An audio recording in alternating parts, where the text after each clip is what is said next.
How's it going? I haven't seen you for a while. I stopped doing YouTube videos because school and work just got too stressful, and YouTube just didn't seem important at the time. And it wasn't. You know, I have to get my priorities in order. But now that summer's here, I'm back to yard selling and back to picking up video games. So this video contains the pickups for the last 3 weeks of yard sales, and I'm just here to sort of show them to you and talk about video games. So let's get right into it.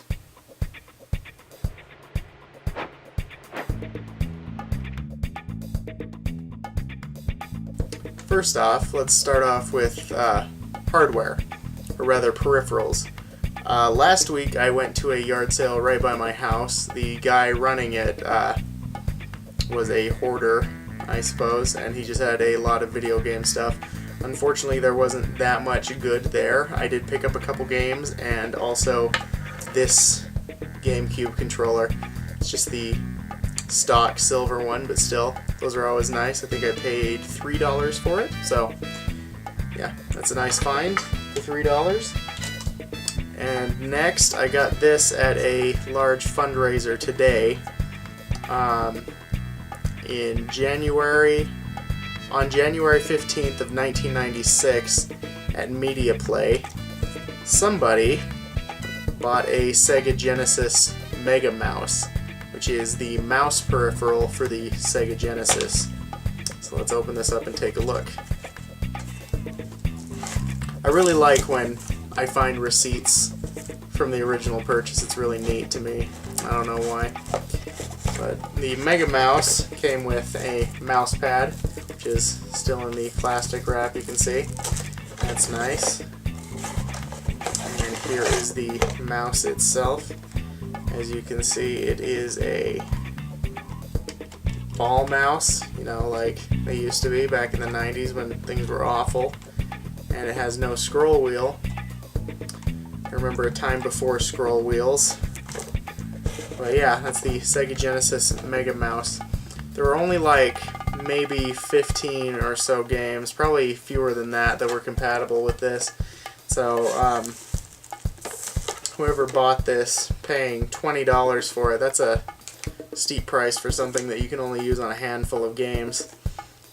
Looks like they also bought Billy Joel Greatest Hits Volume 1 for $25. I don't know, this guy had questionable taste. Okay, now let's move on to games. We're going to do these by system, so first up is Xbox. Picked up Tony Hawk's Underground 2. This one has no manual. X-Men Legends with manual.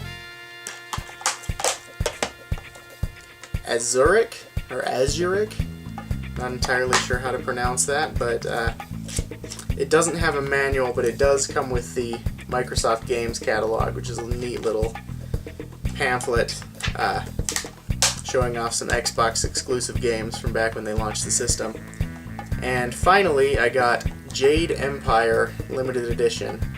I already had this, but this one was in such nice shape I had to pick it up. It's got the manual as well, right there. It's a great game from before BioWare sold out. Okay, now let's check out our PS2 games for the past 3 weeks. First off, we have Need for Speed Underground with manual. Need for Speed Underground 2, also with manual. DT Racer, not entirely sure what this is, but I've never seen it before and I don't have it, so I picked it up. Why not? It's got the manual. It's in fairly crisp condition. I can't imagine anybody played it too much. Hot Shots Tennis with a advertisement for PlayStation 3 and the manual. Ed, Edd and Eddy Misadventures. This one does have the manual. I believe I picked this up from that Hoarder's yard sale with the Gamecube controller, as well as these next two games, X-Men Legends 2 manual,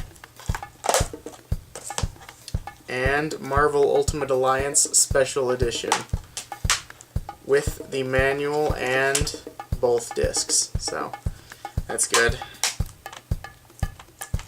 Sometimes it's hard to find multi-disc games, especially if it's with a DVD. I believe this is a DVD of bonus materials. A lot of the times those get lost for whatever reason. I've noticed that with Silent Hill 3 the soundtrack is missing quite often, so if you ever find that with the soundtrack intact, pick it up, because honestly Silent Hill 3 is one of my favorite games and it's probably got one of the best soundtracks in the world, so you might as well. Back on topic, we have our GameCube games. First, Crash Bandicoot Wrath of Cortex, which has the manual. Tak and the Power of Juju. This is a fun little platformer game. I got a television show on Nickelodeon. I never really watched the show, but I've seen an episode or two. The show's not great, but the game's pretty good. Fairly Odd Parents Shadow Showdown. This one also has the manual. Nickelodeon had some great games during this era. Both of the Fairly Odd Parents games are good. This one's not as good as the first one, breaking the rules, but it's still pretty good. And finally, Beautiful Joe 2. Does it have the manual? It does have the manual. Excellent.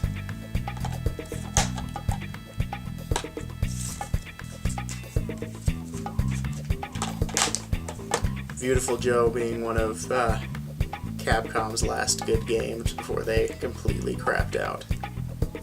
Alright, now let's check out our Wii games. I got these two from a bake sale, strangely enough. There were some video games there.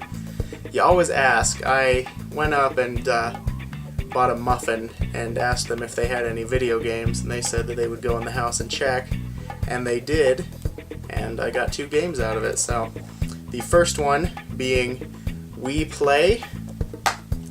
It's got the manual and it's in fairly decent condition. I really loved Wii Sports when it first came out, but after 10,000 Wii Sports parties it gets kind of old, so maybe I'll like Wii Play. And the next one is a very dirty, worn Monster 4x4 World Circuit with the manual, but it is in pretty rough shape, so no telling there. Okay, these next couple games are from the Hoarder with the GameCube controller.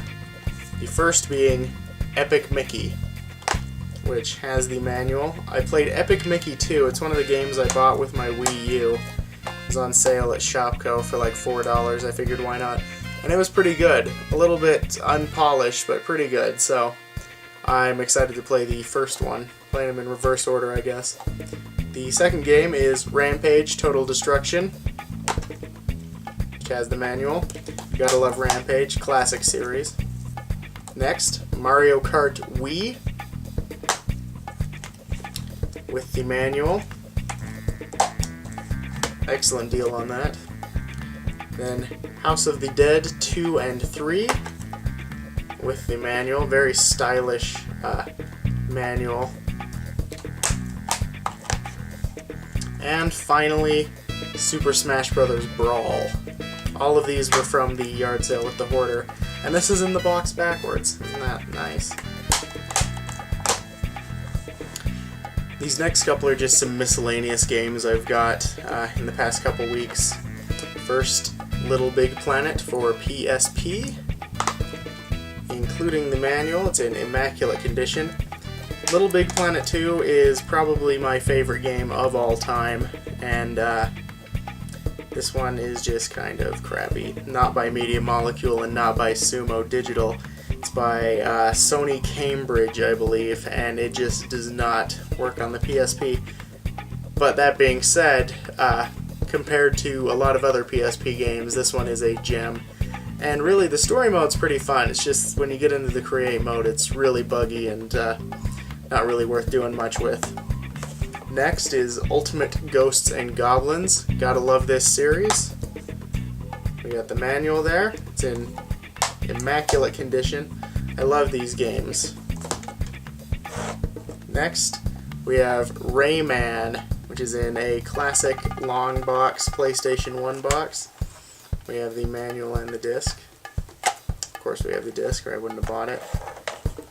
And we have two games which I bought on eBay. The first, let's see here, is Tetris 2, which came with the manual and the insert, which plugs Super Game Boy. Now, I've never played Tetris 2, but I have heard that it's a little bit of a mess, so maybe I'll give that a look. And the second item I bought on eBay is Quicks. This is a wonderful game where you trap vector graphics in a box. It's really fun. You fly around in a ship and you build shapes, and you have to fill in the screen before the aliens get at you. And it's just a really fun game, and it also came with the manual. I don't know what's up with all these Game Boy games coming with manuals but no boxes. I don't know why people keep the manual and not the box. Never understood it. And finally, the cherry on top of all of this is something I've been waiting for a long time. As you may have noticed, I have some figures back here behind me that weren't here in my last couple of videos, and that is because I have finally received the Game of the Year of all years, Senran Kagura Estival Versus, which is a fighting game starring various voluptuous ninjas. It is a storied franchise, a long and respected franchise of beat-em-up fighting games, similar to sort of any fighting game you can think of meets Dynasty Warriors, but it's got very interesting mechanics where the girl's armor is shown by their clothes, and as their clothes deteriorate through battle, they become weaker. It's a fantastic game. One of them was localized to the US, Senran Kagura Shinobi Versus, as well as Senran Kagura Burst, which is a digital-only title for 3DS. I have both of them, and they're both wonderful, though Shinobi Versus is the far superior game. If you have a chance to pick that up, please do. I will be doing an extensive unboxing video of this if you're interested.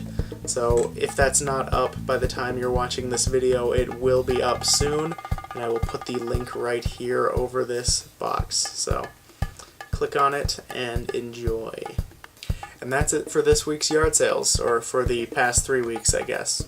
So I hope you enjoyed. If you did, please like, comment, and subscribe, and I'll see you next time. Thanks for watching.